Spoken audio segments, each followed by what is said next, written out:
Le 30 juin à 2 heures temps légal.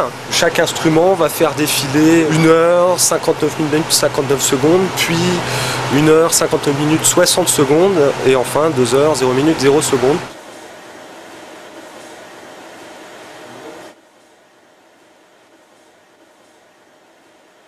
Dans la nuit de samedi à dimanche, en fait, il va y avoir ce qu'on appelle l'ajout d'une seconde intercalaire, c'est-à-dire qu'il va y avoir une minute qui va durer 61 secondes au lieu de durer 60 secondes.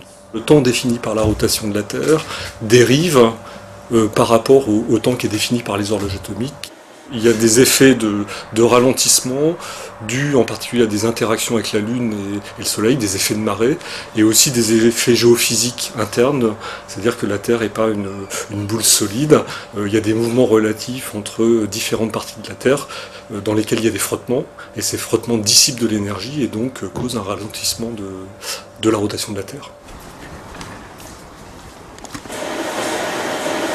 Les oscillateurs le plus rapide qu'on connaisse aujourd'hui, c'est les faisceaux laser. Donc un faisceau laser, il s'éteint, il s'allume en gros 400 000 milliards de fois par seconde. Et donc c'est ce battement qu'on vient compter pour faire une horloge.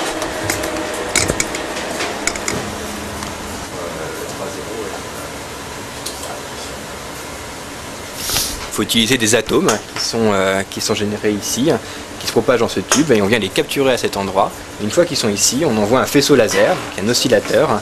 On génère le laser dans cette boîte et ensuite il parcourt un chemin optique. Ici vous avez des miroirs, des cubes qui les séparent pour envoyer ces faisceaux laser sur les atomes avec la bonne direction, la bonne taille et la bonne fréquence.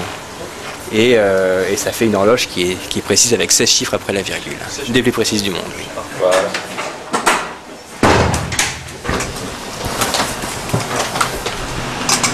Donc on est également en charge de diffuser ce temps légal au moyen de serveurs NTP pour diffuser l'heure sur Internet. Le signal France Inter, si vous voulez. Le signal France Inter, on est chargé de le surveiller et de le synchroniser sur le temps légal. Merci d'écouter France Inter. Soyez les bienvenus, il est 6 heures. Pour le grand public, on le diffuse par l'horloge parlante. Vous avez plusieurs machines parlante qui diffuse le message que vous pouvez entendre au 3699. Qu'est-ce qui va se passer ici samedi soir, dimanche matin, finalement? En fait, j'ai presque envie de dire qu'il ne va rien se passer parce que tout a été programmé. Donc normalement, la seconde doit être ajoutée de façon automatique. Évidemment, il y aura une vérification au moment où cette seconde doit être ajoutée pour s'assurer que tout se passe à peu près bien.